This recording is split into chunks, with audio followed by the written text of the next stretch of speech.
or I think you can just hit participants. Well, that's where I am now. Okay, cool. But it was the only choice I had was to spotlight. Pinning someone is what would go to report on the main host computer that's doing screen recording. Spotlighting is what you're making everyone else see. Yeah, so pinning is what you see, spotlighting is what you want everybody to see. So I think you want to spotlight yourself. I thought, okay, I'm pinned right now. Is that not what I want? I think you're okay. I think it's okay. Because we can see what you're doing in preview. Zoom's in preview right now. Basically, the people at home are looking at everybody, and they're just, if they know how to pin, they'll pin. But if you wanted everybody to see you, you would spotlight yourself. We want to see us because we're broadcasting, so that's why the pinning. They can see whoever. When Kenny goes, am I pinning him or spotlighting him? You're pinning him because you're sending him out. So I will have to go into gallery view to do that. Yeah. Okay. So you'll do that first, and then we'll switch. Yeah, so pinning is a feature that you do for yourself or for OBS. But if you wanted to dictate what everybody else's screens look like, that's when you would use Spotlight. It's clear in my head. I don't know how to explain it.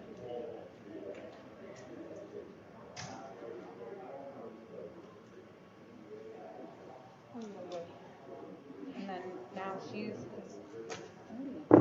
actually I said that Jody had the emergency management guy. But she's over there now. He wanted to hook his computer today. And I was like, oh no, we've done too much. He's not paying for anybody today. His computer To test the projector. Oh, like a day early? Yeah. Come on. And she's just at his beck and call. And now she doesn't know because she's not familiar with that projector. The wall, you should have the blue projection from the projector. If you turn the projector on, the lamp is going to warm up and you will see a blue square on the projection. Yeah.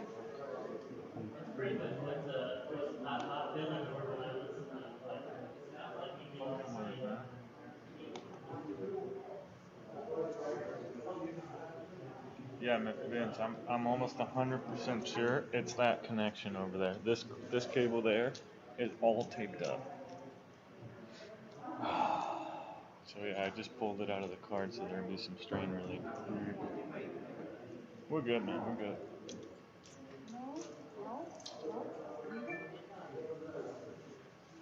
Did you hear the conversation? Well, she was talking to her how to turn on the projector. That's Kathleen. And plug in a laptop. A direct connection. No switcher, no nothing in between. Just HDMI to a laptop. It's crazy. She alright? She said it was already on, so she turned it off, and then now she's turning it on. Well, she's not doing it with the remote, she's doing it with the switch on the thing. Stop. I was like, I can't help it. Jesus Christ. That's the kind of stuff, ain't it? I'm just like, oh my god. Alright, let's get this thing started. Huh? Let's get this thing started. Yeah, exactly. Yeah. Oh, man.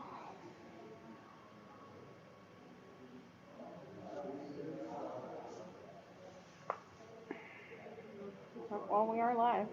We're just waiting to go. We're just doing C-SPAN is what we're doing. So.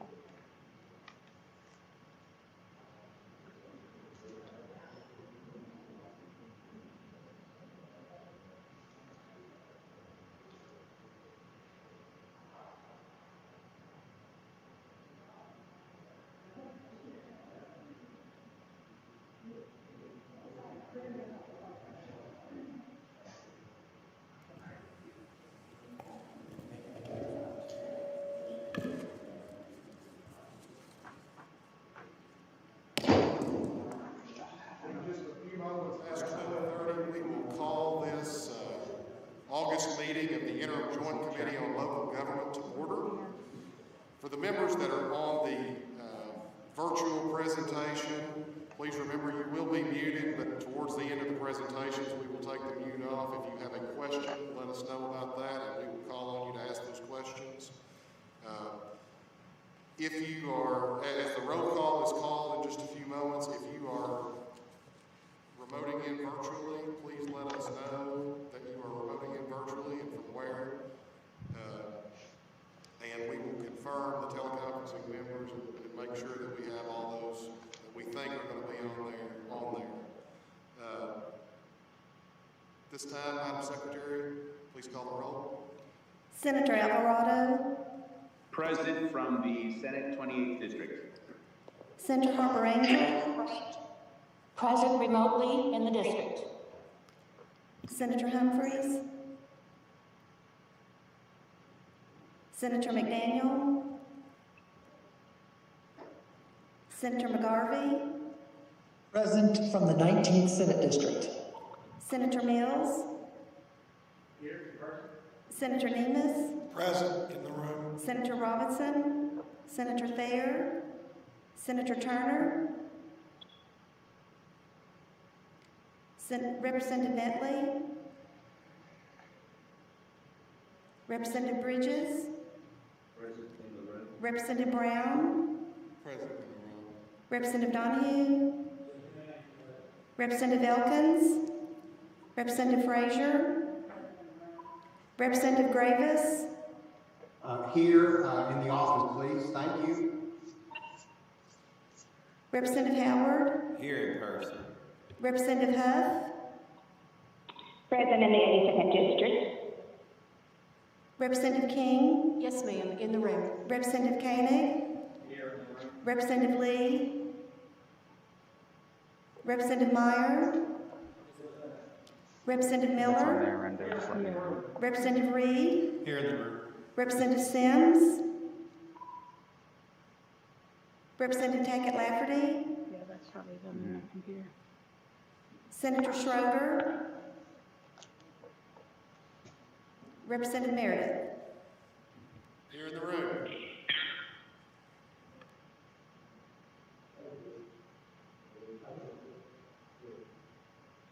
Senator Schroeder, was that you?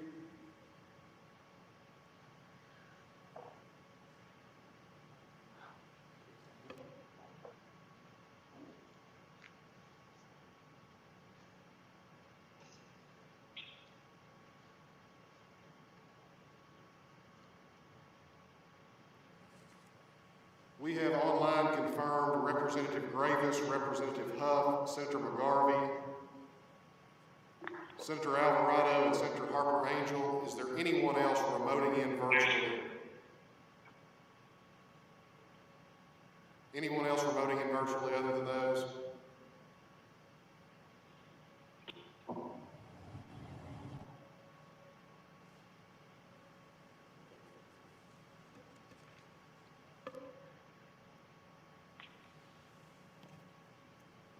Madam Secretary, do we have a quorum?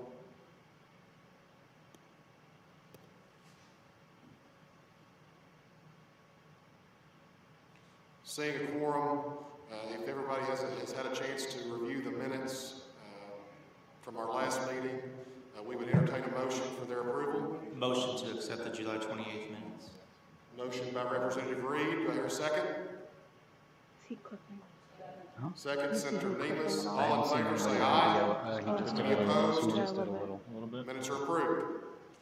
This time we'll start our presentations for the day.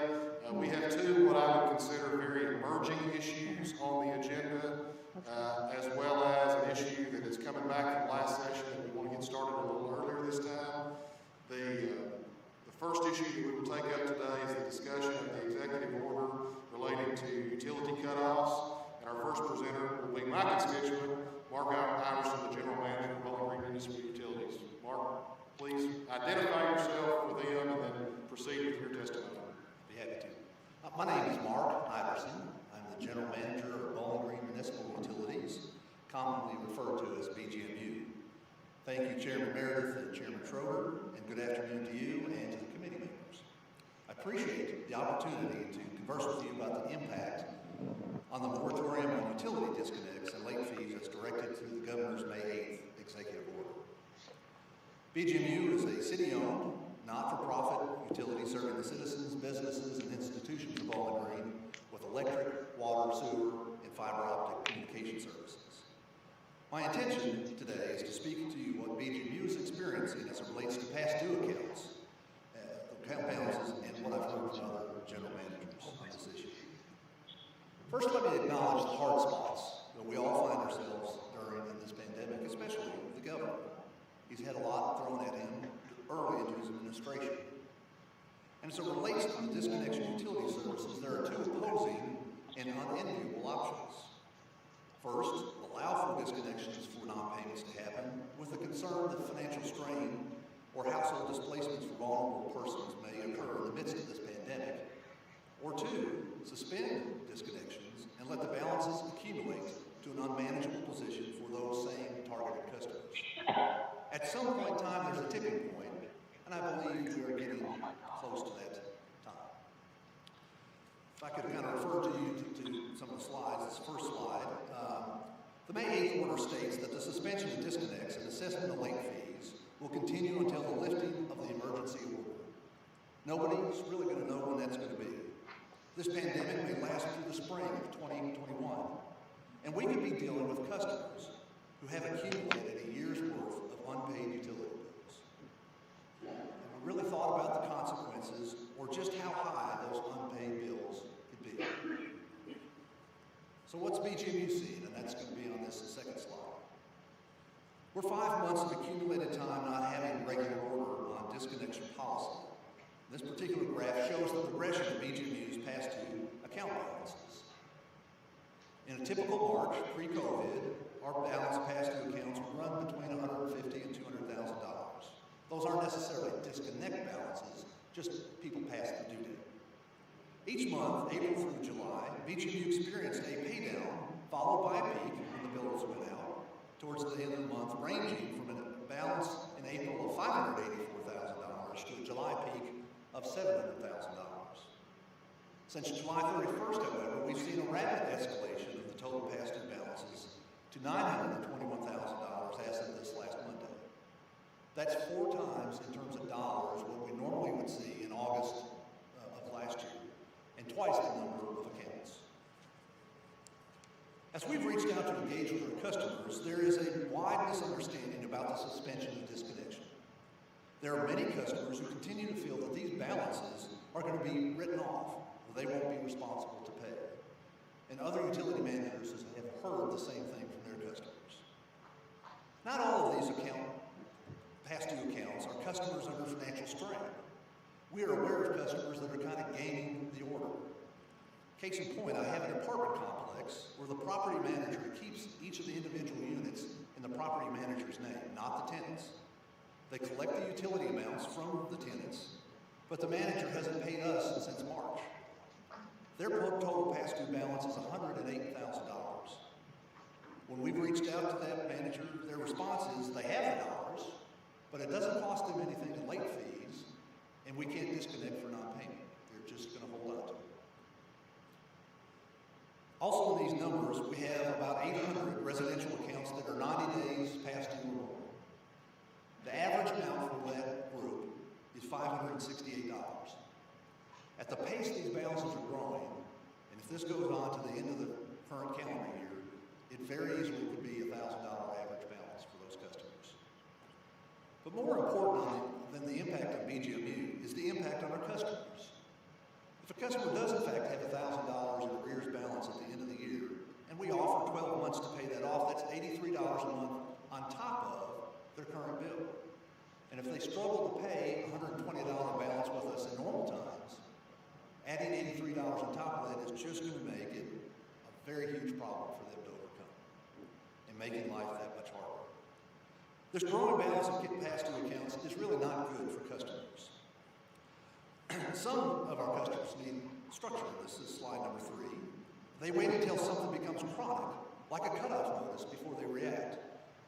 Without the pressure of payment and disconnection, they aren't seeking help from the many resources that are available out there to assist, like LIHEAP and TVA's Assistance Fund. BGMU is experiencing about 1/2 of the voucher volume that we normally would expect through the LIHEAP program, and most of TVA's assistance fund remains untapped. So what are other states mandating the suspension of disconnects? And this is the next slide, number 4. Not necessarily. As this slide shows, 26 states never did mandate the suspension of disconnects. As of April 2nd, 14 states that did have mandates, those will have expired, leaving only 10 states with disconnection mandates. Of those, only 4, including Kentucky, have orders that expire at the end of the declared emergency or until further notice. Contrasting that approach, TVA, our regulator, allowed its local utility boards to make decisions as to how to best respond to customers and their communities, including decisions about cutoffs and late fees. And their approach was Knoxville is not going to know the stories in each of those communities. A survey conducted by TVA revealed that about 70% of the distribution local power companies returned to a normal disconnection policy by the end of June. So what's been their experience? And I'll give you an example. There are 2 TVA local power companies that have service territory in both Kentucky and Tennessee. They straddle the border. Both of those utilities returned to disconnection in their Tennessee territory. Neither experienced wholesale displacements of households. Rather, they worked with their customers to make payment arrangements, or the customers paid the balance in full. One manager stated, those that want power have power. Let's just work with their customers. One final thought. We all know that no business, no utility, no government can sustain itself without collecting the revenues and funding needed to operate and pay obligations. Interestingly, I learned last week that the state is still pursuing businesses that owe taxes and assessing late fees and penalties as well. So what's to ask? First, I would respectfully ask to set aside the order and let local utility boards and staff manage the situation. It's in our DNA to work with our customers and help them find assistance when needed and to work out payment arrangements. Let us do what we're good at and not let this get out of hand. As other utilities that have returned to the normal process, the sky isn't falling, as some may have imagined. However, if the administration can't see the need to lift the order now, then let me suggest some modifications. A final end date, an end date that's sooner rather than later, would be a vast improvement. Certainty and finality is needed. In addition, I might suggest to only apply to residential accounts and at least let utilities return disconnection and late fee assessment for commercial accounts. And then one final modification might be to let utilities return to assessing late fees, change the calculus for those that are gaining the order. The third and final ask I might ask is to allocate at least any CARES Act funds to local governments to apply to qualifying past due accounts. Certainly anything will work. With that, I thank you for your time and attention to this matter, and I will entertain any questions you might have. And I will have to excuse myself while I'm waiting in the parking lot. We're heading out of town. Normally we would hold questions until later. Mr. Iverson does have to catch an airplane here in just a few minutes. So if anybody has questions, please let me know. We'll entertain those now. Representative Brown. Thank you, Mr. Iverson, for your report. I heard 2 things there, and I have a 2-part question, I think. This one is dealing with the commercial entities that, the apartments that have collected utility fees from their tenants. Yes, sir. You're asking that the moratorium on those entities be lifted, is that correct? On commercial accounts, yes, Commercial accounts, right. So the tenant units will be actually, they're coded residential, so we'll probably have to leave those as is. But at least it would change the calculus for the house account, if you will, and any other thing that's, again, a commercial. Okay. The second part of my question,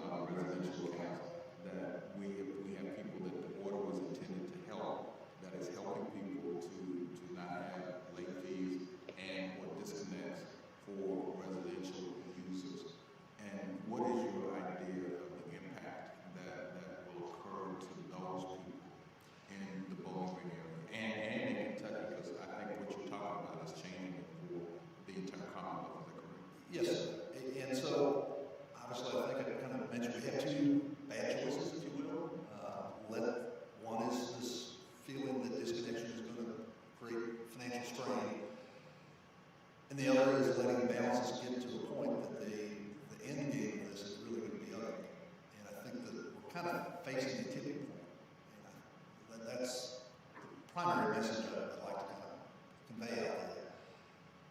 There are certain customers that, and I don't mean this with any disrespect, I have to be kind of ready to disconnect before they'll come talk to us and we can point them to LIHEAP funds or others. There's assistance out there and it's being unused or underutilized, maybe I should phrase it that way. And the pressure, if you will, of disconnection is really going to kind of help get us pointed to those assistance funds. The final example I would give is those utilities that have gone back to disconnects. And that would be outside of Kentucky, but I do have 2 Kentucky systems that have Tennessee service territory. They were able to make pay arrangements with their customers and did not have wholesale displacement, if you will, where people just couldn't make it do. Mr. Chairman, if I may, just a comment.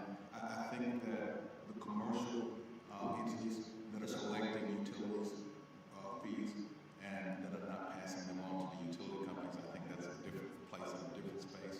But the people who are the residential customers, who, because of no fault of their own, they don't have income or assets to be able to make the payments, I would be concerned about them. And I would meet LIHEAP and other entities that are there for help. I think I would exercise caution in terms of dealing with those folks, because in this pandemic, which is something that has not hit the United States since 1918, and the situation that we find ourselves in, that I think that compassion for those residential entities, I think, is important. That we'll keep that in mind as we move forward.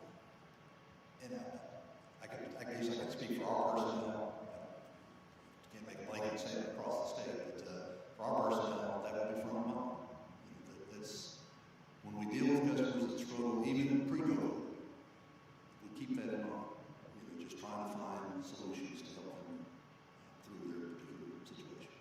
Thank you, Mr. Chairman. Thank you, Representative Graves. Has a question virtually. Representative Graves. Appreciate it very much. We are looking at ways to provide relief. We are looking at ways to provide relief and support for our utility providers and our citizens at risk of water and utility cutoff. There are sources such as the Team Kentucky Fund and COVID-related federal stimulus funds that are out there and available for folks. However, these funds are finite and limited, and the needs are great. We urge everyone, please, to reach out to our federal congressional members and ask that they fund the state and local government needs that are huge, that extend beyond. These needs extend beyond the current funds available. Thank you, Mr. Chairman, and for what everyone's doing. Thank you. Representative Howard, you got a question? Yes, sir. Thank you very much, and thank you for the presentation. I think that what I hear you saying is that you're willing to help the customer. You're not the person here that's trying to impede someone's use of utilities. A concern I would have, and I want to address this, is when this is over, people who have run up a bill that live in substandard housing, why would, if they move or put the utility in another person's name, do you foresee that happening? And do most of these customers, do they pay a deposit that you could keep? Yes, sir. Usually, if we've collected a deposit when the account was set up, depends on kind of credit scoring. We do go through that process. It can be up to 2 months worth of an average. So if I've got 4 months unpaid bill, I've got about half that covered. Okay, one follow-up, Mr. Chair. Again, my concern, if I were in your position, would be people who are, and there are these people who play the system and don't intend to pay, either move or put it in another family. Do foresee any of that happening? That happens pre-COVID, and I suspect that will happen as we come out of this. Yes, sir. Thank you, Mr. Chair. Senator Mills. Yes, thank you, Mr. Chairman. Mr. Iverson, I just want to confirm that I've had two of my rural utilities with the same problem. I mean, hundreds of thousands of dollars, and when it's a small rural utility, that's a backbreaker. And it actually was on the front page of the Crittenden, Marion paper this last week, and it's a big issue for them. So I just want to confirm that it's probably obviously happening all over the state. The conversations I've had with municipal systems and co-ops, TVA co-ops, very same thing. Yes, sir. Seeing no other questions, Mr. Iverson, thank you for being here. Thank you very much. We'll let you get on the road and move on to the other presenters. Senator Mills, to your point. Mr. Iverson represents the Third largest city in the Commonwealth of Kentucky, so we're hearing from one of our larger operators with a system like that. We're also going to hear from one of our smaller operators with the city of Fulton as well.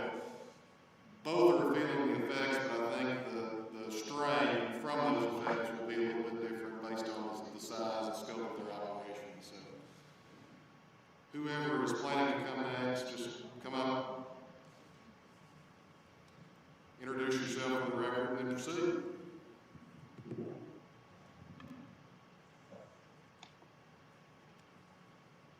I'm Brianna Carroll, the Director of Governmental Affairs for the Kentucky League of Cities. The COVID-19 pandemic has created several challenges for our cities. The financial strain currently facing municipal utilities may be one of the most impactful. Nearly half of all of our cities own at least one utility. Cities spend billions on their operations. In 2018, we spent $2.3 billion. These utilities function on razor-thin margins. They are very capital intensive, requiring a lot of funding for construction, maintenance, and upkeep. In addition to providing vital services such as gas, electric, water, and sanitation, these utilities also provide jobs. Municipal water utilities are responsible for roughly 1,600 full-time jobs and more than $89 million in wages. Municipal wastewater systems employ nearly 900 people full-time and provide more than $87 million in salaries. Several cities also provide gas and electric, generating a combined $374 million in sales. And cities are responsible for around $92 million in solid waste collection and disposal. The Governor's May 8th executive order in part directs all utilities to cease cutoffs for non-payment and mandates waiving of all late fees for the duration of Kentucky's state of emergency, which began on March 6th and is still in effect. Nearly half of all of our utilities have suspended notifying delinquent customers of their past due amounts during this public health emergency, and municipal utilities are working with customers to try and identify ways to keep up with their accumulating balances. However, the fact remains that many people are now facing a growing debt that they will struggle to pay, and utilities are facing a financial crisis that threatens their ability to operate. A KLC survey conducted in conjunction with KMUA, the Kentucky Municipal Utility Association, along with the Rural Water Association, shows the prolonged abatement of on-time payments is having a significant impact on the operation of our utilities. The number of people not paying their bill is up significantly. Delinquent accounts have increased 30% in the past year. From June 2019 through June 2020, the total amount of arrears has increased 34%. The average late payment penalties in June alone of this year was more than $14,000 per utility. 2/3 of utilities surveyed reported that the current moratorium on on-time payments is having a negative impact on their operation, with 25% saying it has had an extremely negative effect. These systems have already slashed budgets, delayed capital projects, and have frozen hiring. The majority say that they will take even more drastic steps, including pay freezes, furloughs, and layoffs if the executive order extends into the new year. At a minimum, municipal utilities need a modification to the Governor's executive order with collaboration on what can be reasonably done to address the needs of people impacted by the pandemic while also recognizing the revenue reality that our local utilities face. operators say that they are concerned that some customers falsely believe their bill has been forgiven instead of delayed, and the misunderstanding has created the potential for abuse by people who simply don't want to pay what they owe. There are also very real revenue concerns in our local communities due to the pandemic and the financial impact of the forced shutdown. Without additional funds to address these shortfalls, our local governments are not in a position to shore up large losses in our local utilities. In closing, I would like to share with you some of the comments we received from cities responding to our survey. The city of Hardin reported it will have to borrow money in order to continue operating if the executive order is extended. The city of Marion warned that the continued practice of delaying the payment will only lead up to a backlog of customers unable to ever catch up. The city of Caneyville stated that it is no more room to lay off any employees if it is to continue operating. And the city of Crab Orchard summed it up by simply stating, "We cannot survive the rest of this year without being able to force customers to pay their bills."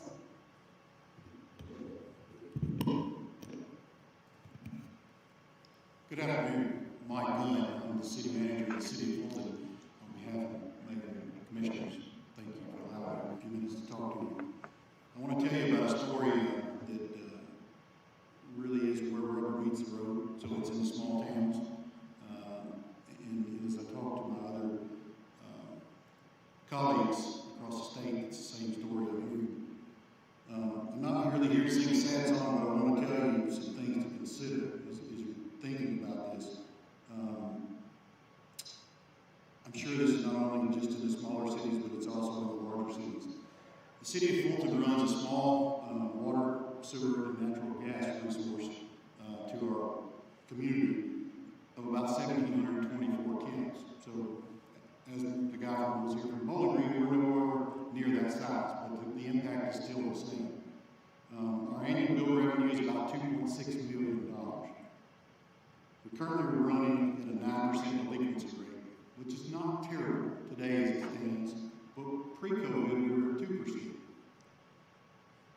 Total unpaid bills right now, currently $60,000. Again, not a terrible thing we can survive.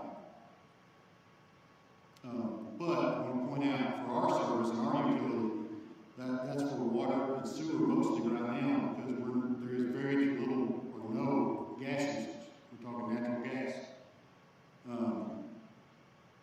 On average, about 18% of our revenue is made from late fees. We have customers that pay after the 10th of the month, up to the 20th of the month, and we make some money on those people. We're carrying that load for an extra 10 days.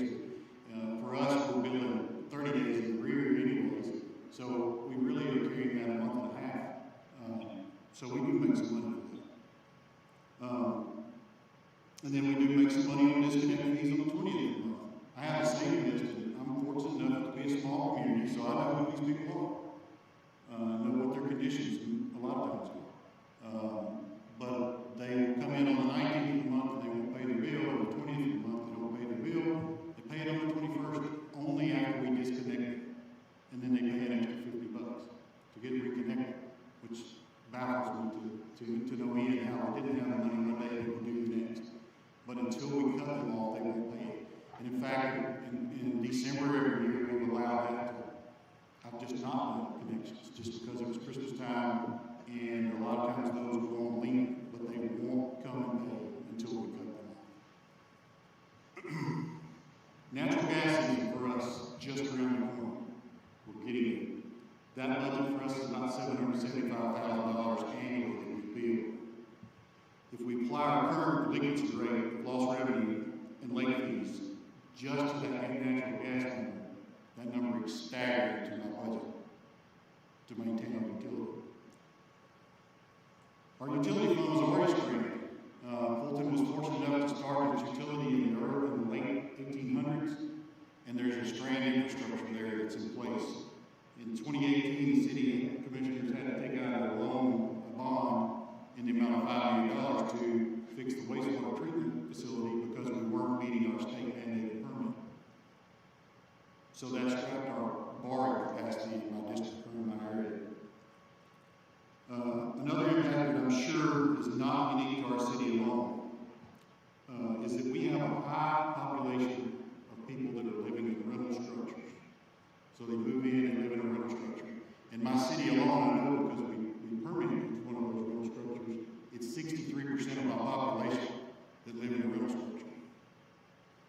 So what I fear, and our fear, is at the end of this, once bills are run up because there is no accountability for them paying, they're simply going to leave and leave us with those unpaid balances.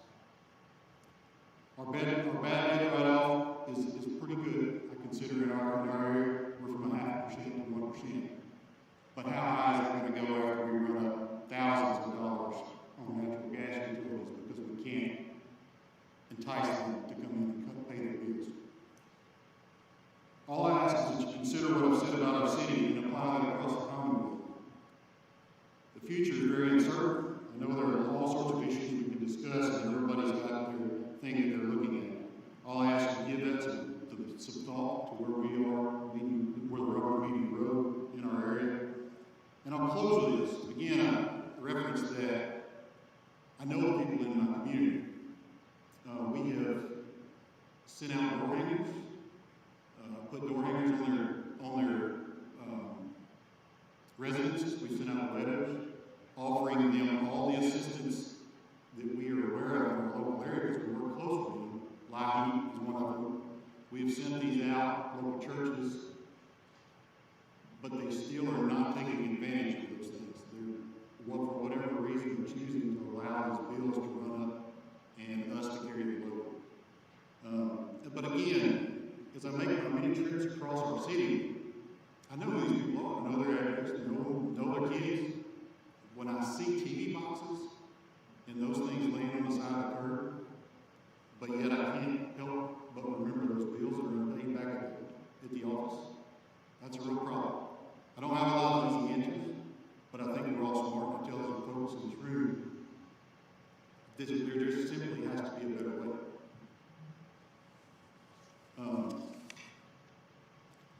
And again, we were doing utility extensions before this executive order ever came out. We were already handling it on a local level. We had people hurting before COVID came. We've been in one of the most depressed counties in the state. So we were already doing this before. This wasn't anything new. And we chose, as a city, even though we didn't have to until the second executive order, to follow cue with what the governor was asking us. But at this point, we're several months into it, and this gas is right around the corner, and it, quite frankly, scares me to death. Because how am I going to pay that bill? Right now, I'm just paying myself when we get that money. It's cost free, but in the winter, it's going to be these gas companies that have to do this and pay them. Anyways, again, thank you for your time.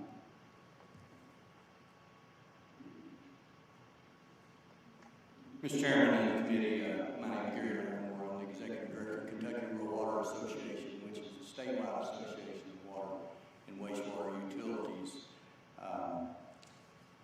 I'm basically here today in a supporting role. We joined with the League of Cities of Kentucky Municipal Utility Association on the COVID-19 utility survey.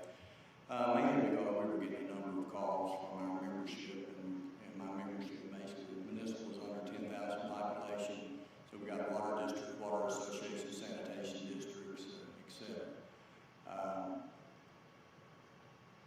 They were concerned, and not only concerned about financial stability of their utility, but also their customers. As Mr. Gunn mentioned, most of our utilities are small in nature, and they have a personal relationship with their customers, and they understand their plight and are willing and wanting to help them out in any way they can, and do that on a regular basis. What I would like to do is just pick out a couple of things. I think our previous speakers did paint a very good picture of the landscape that's out there now. I'm here on behalf of Kentucky Rural Water Association Board and its membership to mainly provide information so you know that there are some concerns out there. There are some systems that are struggling more than others with that. Also want to make note, talk about the governor's executive order. There's also another order out there. It's a Public Service Commission order for any of those utilities that are under the Public Service Commission. And basically those are all those utilities I mentioned except for municipals. So that order from the Public Service Commission was issued actually prior to the governor's executive orders on March 16th. So those utilities that are under the Public Service Commission would be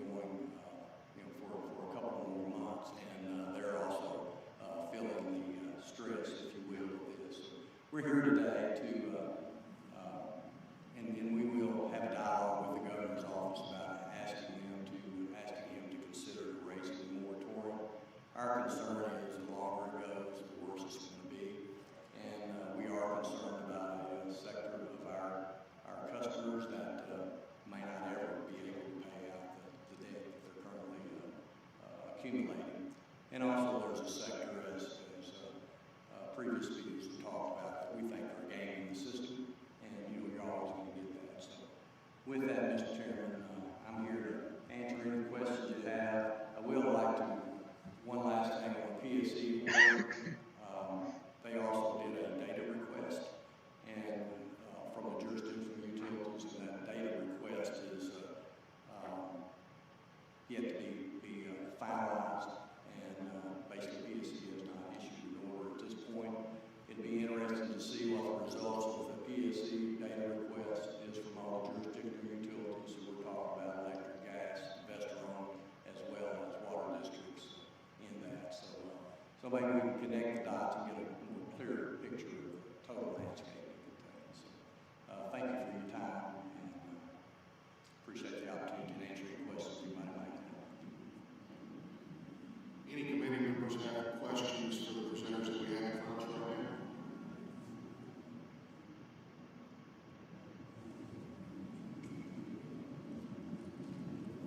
Anyone on virtual have a question?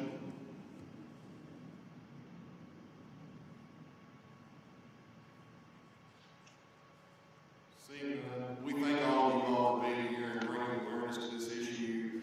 Certainly think that the order was made originally with good intentions to try to protect those who are facing struggles, as Representative Brown mentioned.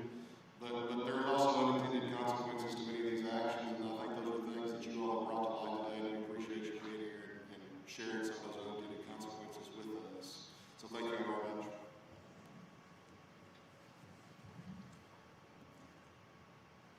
I did notice, I want to say big welcome to my friend, former colleague, and our Agricultural Commissioner, Ryan Quarles, who has walked into the room. Commissioner Quarles, you got anything to say real quick?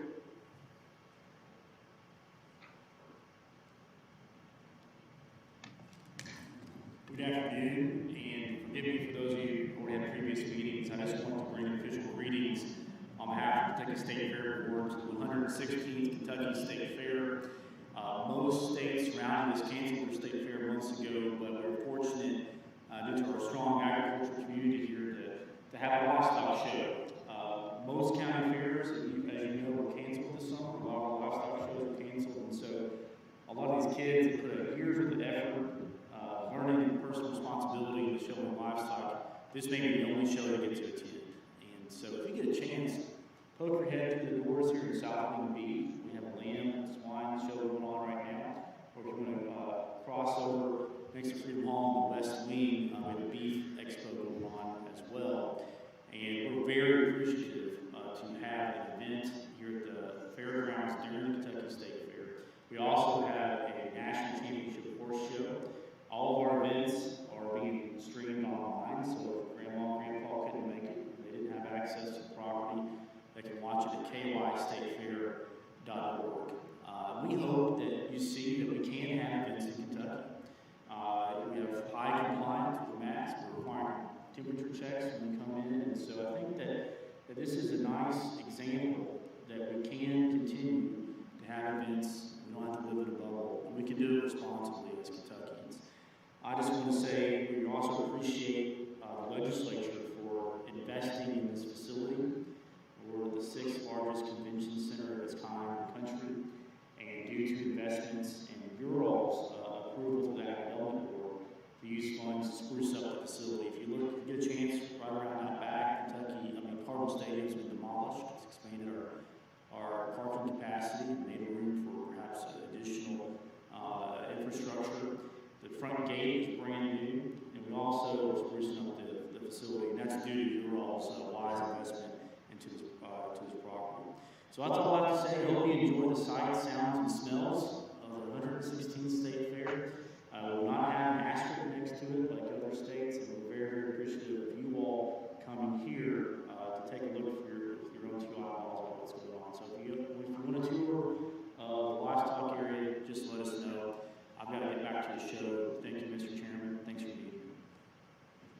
Thank you, Commissioner. Always good to see you. This time we'll call up our next set of presenters for discussion on conservatorship and abandoned properties. Some familiar faces who have been at the table already and who are on the committee. This was an issue that was discussed and worked on last year. Some negotiations took place. Never were able to get to a final resolution prior to the end of the session. Wanted to try to get it on the agenda for this summer so we could have some knowledge of what was going on in the process, and we're ready to get going in the coming session. So you all please indicate who you are for the record and proceed with your presentations. Thank you, Mr. Chairman. I'm Robbie Mills, I'm Senator from the 4th District in Western Kentucky.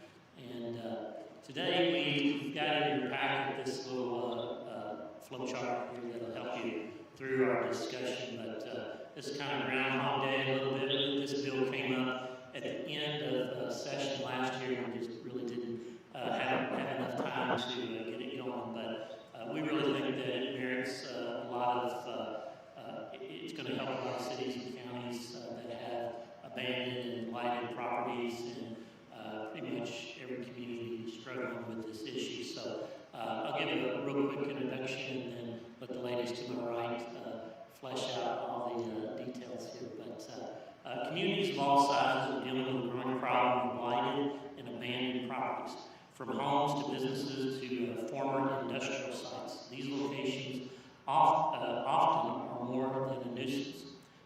They can create and attract crime, bring down property values, and create fire hazards in the neighborhoods. How to approach this problem, the best way to rehabilitate these properties is an ongoing problem for cities and counties. Senate Bill 225 from 2020 session aimed to help our communities deal with this problem. The bill permitted the court to appoint a conservator to bring blighted, abandoned, and deteriorating buildings that have been vacant for at least a year into local government code compliance. The bill sets up guidelines to help the court determine if the building is abandoned and blighted, and it makes local governments responsible for developing a plan to rehabilitate and identify potential funding. The goal is to give local governments another option to ensure financial and aesthetic value is kept in our communities. I spent 18 years on the Henderson City Commission, and we dealt with this issue every year. And currently we're taking down about 20 houses a year in the city, and I think we're handling things pretty good, but most of those properties are all being taken down and not being rehabilitated and put back on the tax rolls. So we end up with vacant lots that the neighbor buys and puts a picnic table on. I think one of the better ways of approaching this issue is to try to rehabilitate the properties, get them back on the tax roll, and have affordable housing for folks that need it. So with that, I will pass this off to Ms. Nancy Yelton. She's the attorney for KLC, and she's the one that's been dealing with the details on this for probably 2 years. Is that correct? Very good. All right, thanks. I'm Nancy Yelton, Legislative Counsel for the Kentucky League of Cities. I think Brianna has some remarks.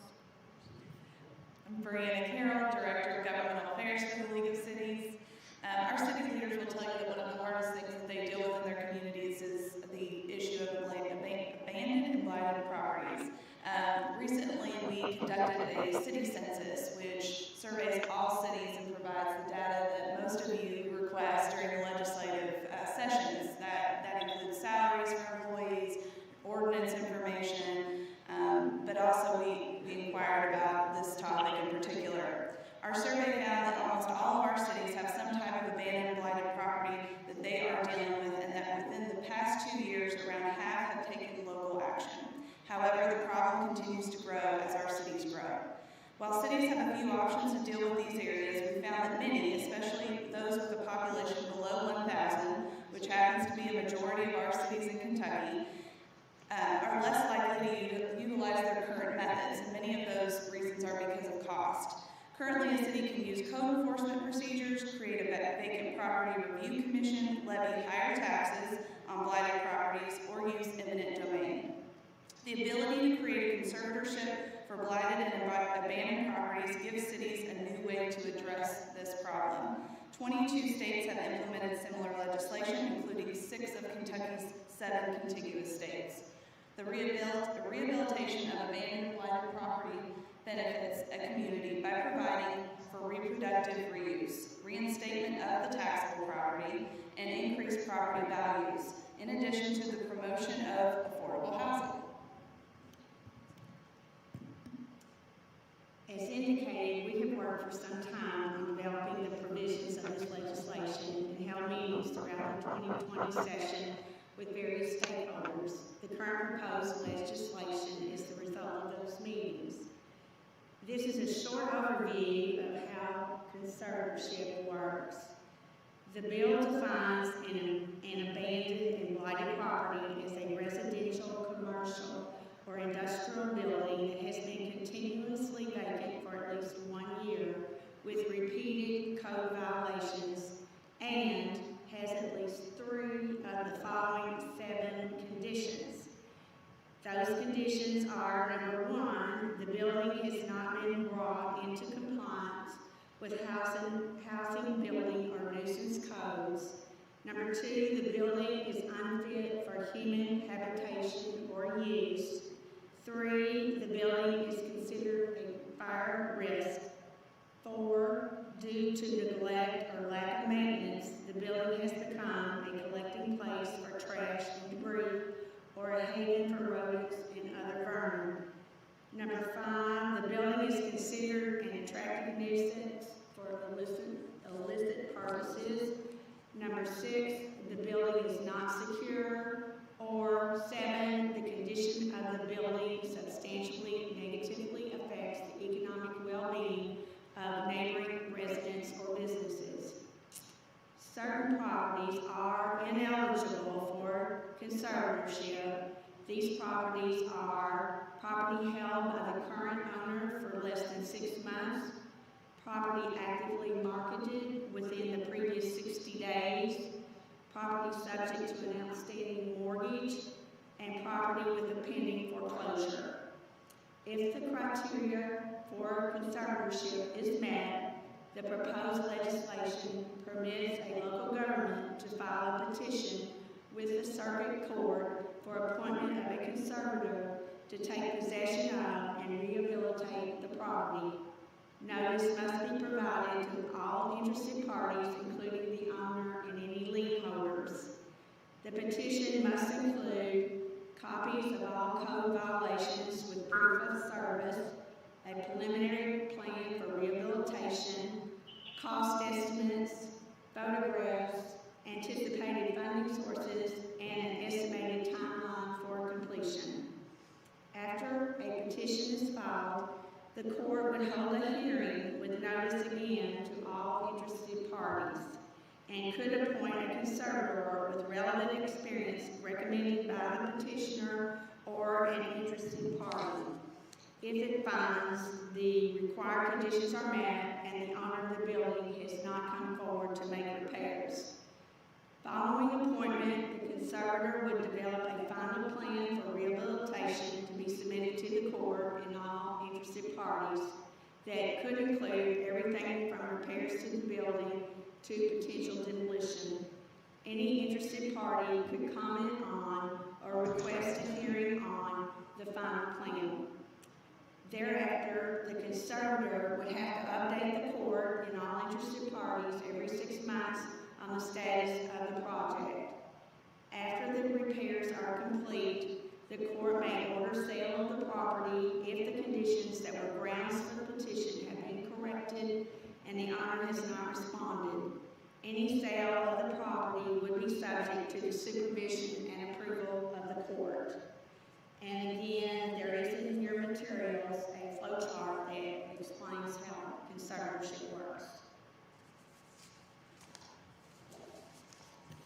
Mr. Chairman, as you can see, this bill has been thought through. The process is very well vetted, and I believe we're ready to move forward on this. And if this is approved, it would be a great tool for cities and counties. It just gives cities and counties some leverage in situations when they can't get folks that own property to move forward. And then it also may even put a tool in their hand that will allow them to totally renovate, rehabilitate the house or the building and get it back on the tax rolls. So we'd love to answer any questions and look forward to it. Thank you. Got a question? Have a question for Representative Miller? Thank you, Mr. Chairman. When I was a councilman in Louisville, I'm sure they still have a tremendous problem with abandoned and blighted. Part of the problem, as I recall, was that people would buy the tax liens at the courthouse door, then they'd figure out what they bought. They wouldn't record the deed because it was going to be not profitable for them to flip, and they just walk away, and so it's uncertain who really owns the property. Does this address that at all, or anybody care to comment on that? I don't believe it addresses that specific problem. We have worked closely with Louisville, as a matter of fact, very closely, and they are very interested in this proposed legislation. But that issue has not come up in our discussions. I would certainly want to ask the people that work with these properties if they are still seeing this issue and if they would have any recommendations on how it might be addressed through this legislation if possible. That would be great if you could do that. Thank you, Mr. Chairman. Representative Kane? Thank you, Mr. Chairman. So over the past decade, I worked with, or I was asked to pitch in, I guess, on bills from Representative Jenkins and others on land banks and other similar types of legislation. And I know Paducah, Representative Bridges had a great deal of success taking, abandoned properties and turning them around. I guess my question is, what is this getting to that's not already able to be done through this other type of legislation that we already have on the books? The main difference would be bringing in more community involvement in such areas as community development organizations, through nonprofits, as well as local governments who are already very involved, but they can bring in finances that the local governments don't currently have to rehabilitate these properties. And this legislation provides for the conservator to be able to borrow money if the conservator cannot provide it himself or herself. So I would say the main difference is to make it more likely and more possible for a property to be rehabilitated, put back on the tax rolls, and contribute to providing more affordable housing. Thank you. Thank you, Mr.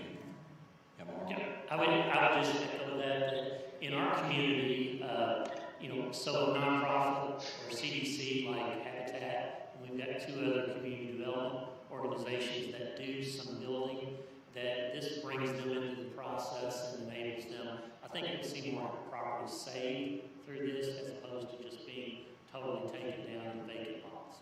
That's my hope. Thank you, Mr. Chairman. Representative Brown? Thank you, Mr. Chairman.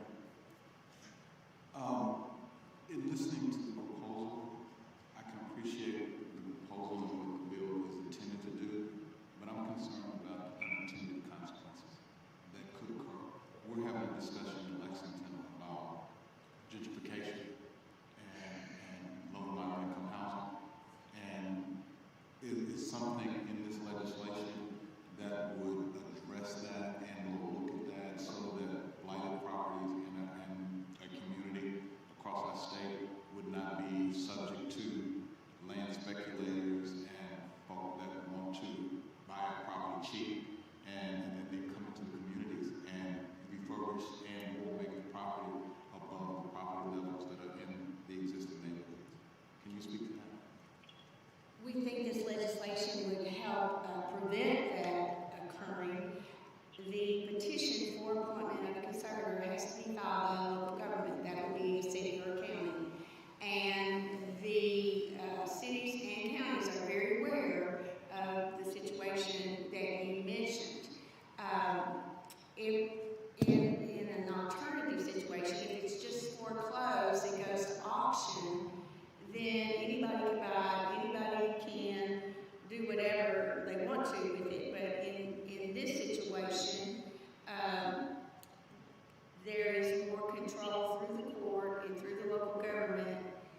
And our cities have, in reviewing this legislation, seen it as a way to hopefully prevent some of these issues related to gentrification, particularly in Louisville. Louisville's aware of it, the issue, and so is Lexington. Mr. Chairman, I think that makes a lot of sense, and I would hope that that is something that can result from this legislation, because we do have in Lexington and possibly in Louisville a lot of land speculators that are gentrifying neighborhoods, and gentrification is a real problem. And we're talking about the mayor's task force on equity, the subcommittee that I'm on is dealing with gentrification and housing, low income housing, and that's a real problem for Lexington. And if we just, and hopefully this is not just put the property on the tax rolls and land speculators and people with deep pockets to be able to come into the neighborhood and change the character. And just to add a word to the conversation, displacement is a concern that I think that we should take into consideration. And as we talk about this bill, Senator Mills, that this will be something that we would certainly look to address and strengthen to make sure that it's not just a mechanism for displacing folk in neighborhoods. Thank you, Mr. Chairman. Mr. Chairman, I can add to that. We may be able to add something to the bill that is a note to, because a lot of what we're talking about is going to be in the judge's hands. I mean, they're going to have discretion over the approval of the plan and things of that nature. So obviously you've hit on a point to where you don't want to over remodel something or move it out of a price range that's not affordable if it's in an affordable housing area. So I'd be willing to talk with you about that. And I would just note that this bill provides only for, in relation to rehabilitation, that it be brought into code compliance. It's not, totally rehabbing the property, redeveloping the property, tearing out things and putting in granite countertops or anything like that. This is just to make it meet code requirements. So if it were lighting deteriorated to start with, and the code requirements are met through the conservatorship, it's not probably going to be a highly costly piece of property for an individual to buy. That's the way we see this would probably work. Mr. Chairman, just one last point. Thank you very much for that explanation, and hopefully we can continue to work. We can work on this pending legislation for the 21 session. Senator Mills, I would look to work with you on that, because that's something that may come out of the subcommittee reports that we have in Lexington that may be something that can spread state across the Commonwealth. So I appreciate the presentation, and hopefully we can look at having some conversations on that. Thank you, Mr. Chairman. Any other questions for the presenters? Seeing none, thank you all for being here. Ms. Carroll, we did have a question that we missed on the last presentation. You may not be able to answer this off the cuff. Representative Diddley asked if from the survey that you all did, if you had an idea of what estimated delinquency costs statewide are for cities under 3,000. Breakdown by population, but I would be happy to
is no exception on trying to transition or having to transition to virtual, as fiscal courts adapted to virtual meetings to continue to be transparent, but still follow CDC and state health and safety protocols.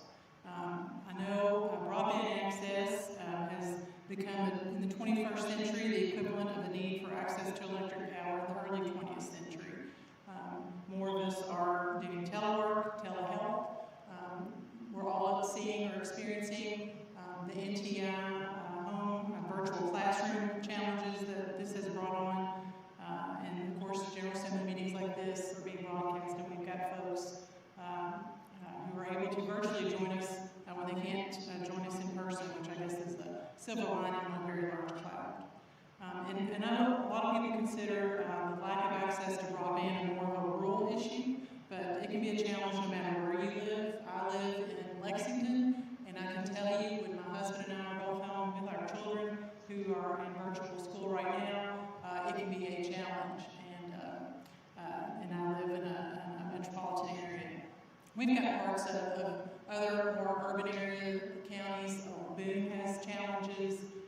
Canton, Warren, Scott have all shared with us their challenges. One judge lives 2 miles from his courthouse and has to use a hotspot. And so the challenges of accessibility and affordability continue to plague all of us.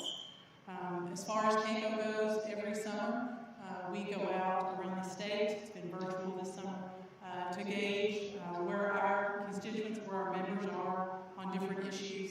And out of the 5 that we've had so far, out of the 9 total that we will have, this issue has risen to the top of every single one of those listening sessions for our members. I'll defer now to one of our members to discuss his county's challenges and where his county stands in terms of the accessibility and affordability, and also talk a little bit about what his region is doing. On the screen, hopefully, is Callaway County Judge Executive and former State Representative Kenny Imes. Judge Imes. Thank you, Shelley. Mr. Chairman, committee, I think it was about a year and 11 months ago that I was on the committee, so you get, but I just want to stress you get a whole lot different perspective being on the county level than sometimes we were able to with on the state level. But I just wanted to kind of make you all aware of some of the issues which Shelley has already spoken very well to. This is not just a Callaway County problem, but I just kind of wanted to use it as an example because, like she said, Keaton and Warren, a lot of these counties far than we are kind of going through the same issues. I was just joined the Facebook conference this morning from Palmer, and he is very much aware of the internet needs and lack of accessibility, and is bringing that on up for the members of Congress.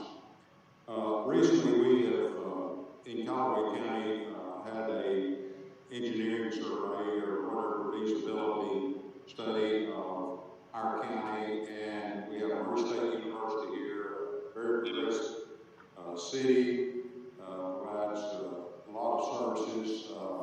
Kind of like Shelley, I live a quarter of a mile from the city limits, and yet I have to do all my Zoom calls, go to meetings, WebExes from my office because at our home consistently we have 1.11 download speed and 0.025 upload speed.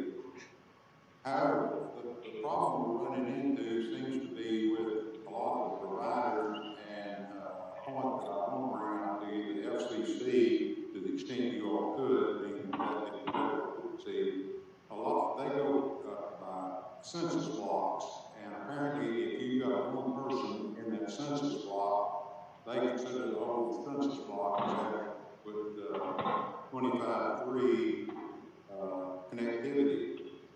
But as this said, we at my house, a quarter mile from the city, and I also have 3 service providers that are running on poles or on the ground on the right of way that are drone.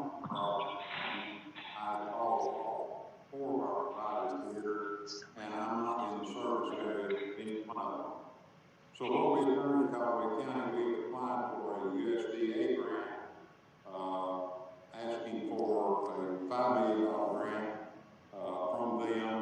Then the county will have to figure out a way to match that portion of the grant. And when we did the RFP to do this, our local cooperative, the K&T, was the only respondent to this, to our RFP. But given, has been said, with our children not being able to go to school, and at the hospital board meeting yesterday, they were talking about, in our particular county, that they're expecting 30% people participating in telehealth, and that's been brought out even more with, people not wanting to go to the hospital or get their medical care. So I think you see more and more dependence on that, and that affects every age group, specifically the older age group maybe. And then on top of that, you have just everyday people. You have farm communities that rely so much on internet technology anymore. You have entrepreneurs that are trying to open businesses at home. We have several small businesses out in our county that, quite frankly, don't have to. They have to load their data on a computer, bring it up to get a hotspot from a thumb drive. The West Kentucky Telephone Cooperative has responded as soon as the schools were out. They put up 6 hotspots around in the county. Farm Bureau, I think just this week or maybe last week, has put a hotspot on their facility here in Murray. So people are trying to address this in different ways, and I think there's some real opportunity. But it seems to me, I was in legislature in 2013 when we changed some of the laws from used to. You had to go out the last month about time service to the phone, and after much discussion and trying to work out with the big telecom companies, we changed that with the assurance that the bigger telecoms would take those extra savings and in turn use those to build out facilities such as the internet and provide more of those kind of services. We've still got people, in fact, he teaches at Murray State, it's a mile due east of my house, and don't even have a telephone service yet. So these larger companies, and if there was a capitalist in this world, I think I'm one of them, and understand that concept, but some way or another, they've got to be encouraged to be more participatory in this process. As you all know,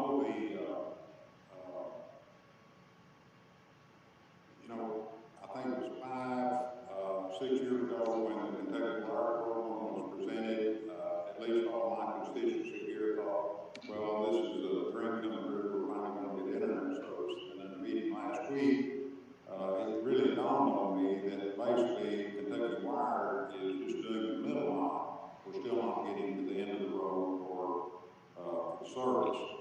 But when you've got these larger companies, again, I want to stress that our local co-op, 4 or 5 companies that provide service here, were the only ones that even responded and showed an interest. Most of these companies, including co-ops, have all gone in and cherry pick the territories that they work in. And what that's done is, made it harder on people that don't live in the metropolitan area the companies have gotten profits, which I'm all good for, I'm good with, but I think that they could look at it through a different lens to try to provide that last mile service. But anyway, we're making progress, so to hear from that. But I also want to stress back to the educational side, Mr. Chairman and the committee, if you will. My daughter lives, she's the chair of the math department at Callaway County High School, and she lives like 700 feet from our house, just right at our house area.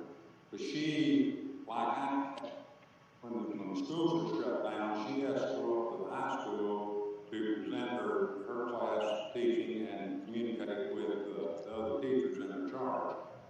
And then again, with the telehealth and business community, I just want to stress greater need to try to get people, especially in the community, to help kind of push on these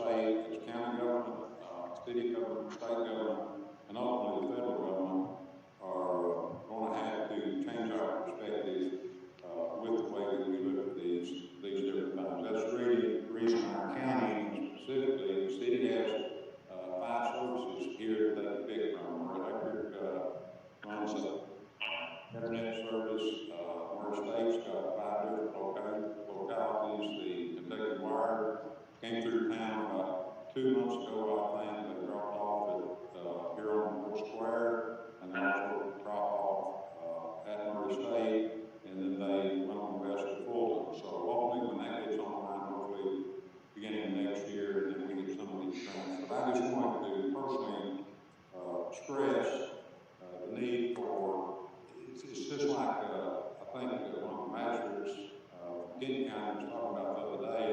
We're fortunate at our home, we've got natural gas, electricity, we've got city water, we've got all these different things that, quite frankly, we could get in some other form if we needed to. I would switch the propane delivery. I've got generators at my house to generate electricity if need be. Water, we've got wells if we need to switch back to that. But we cannot get the internet service out there. We can pack water on generators, do all these other things, but internet service is one thing that we can't do. And I would appreciate members of the committee at large, and the General Assembly really wading into this thing and help us move forward as quickly as possible. Thank you, Mr. Chairman. I'm glad to answer any questions. Thank you, Judge. Any questions from members of the committee? Senator Mills. Thank you, Mr. Chairman. Ms. Hampton, this obviously out in where Judge Hines is at, is my area too. We've got terrible internet access, and we'd just like to comment that I think we're going to see multiple bills and legislation coming forward this next session to address this issue.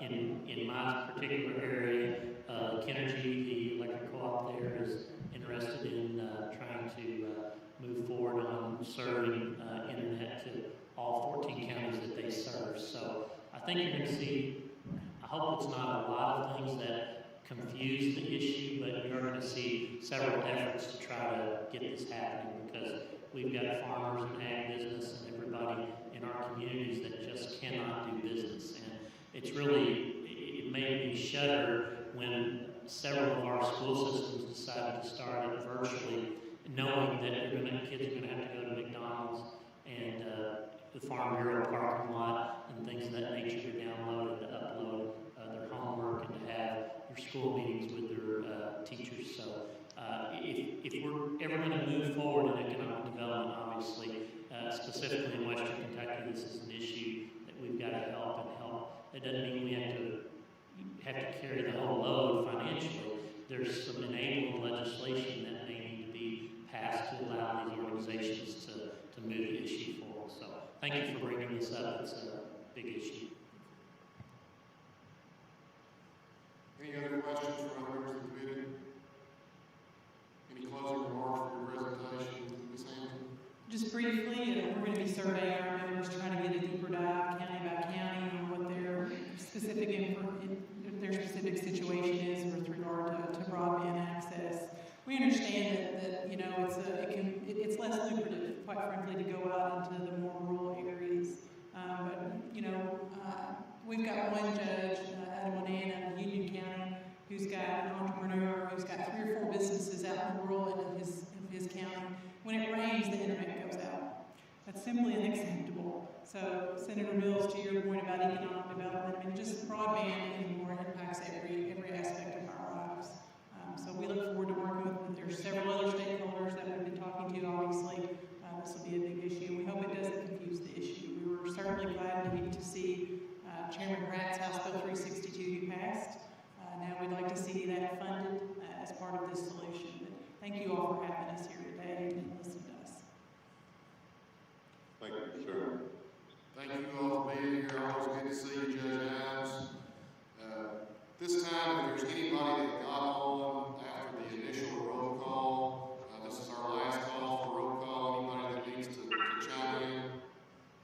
Yes, Senator Turner, I'm listening from my district. Senator Turner, we got you. Anybody else? Representative. Who was that? We didn't catch it. It's Representative Dan Dillon. Oh. Yes, indeed, Representative. Could I make a small comment? Sure.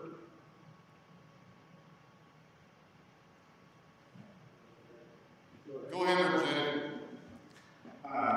When we're talking about the internet, I was down at Greene County High School the other day, and I parked in the handicap zone with persons disabled, and inside the doors, we had internet. The distance from that door to that handicap zone, we did not have internet. And so, for economic development, we have to have that for Eastern Kentucky and rural areas. The children there, some of them travel from Ohio River all the way out in Greene County on buses for 2 hours because the high school is at the apex of the county. So an hour even on a bus, they don't have internet service. If they had internet service on those buses, at least they could be doing their homework. So I'm with Judge Zach Dines on this, and the Senator. This is a primary concern for rural Kentucky and the counties. Thank you, Mr. Chairman. Absolutely. Mr. Chairman, this is Senator Alvarado. I have a brief comment as well. Sure, go ahead, Senator. Thank you, sir. To Representative Bentham's point, one thing we're going to be looking at next month in health and welfare, and some of the members of the committee may not be on that committee, is healthcare disparities. And part of that is along the lines of poverty and is often now with telehealth advancing on internet access.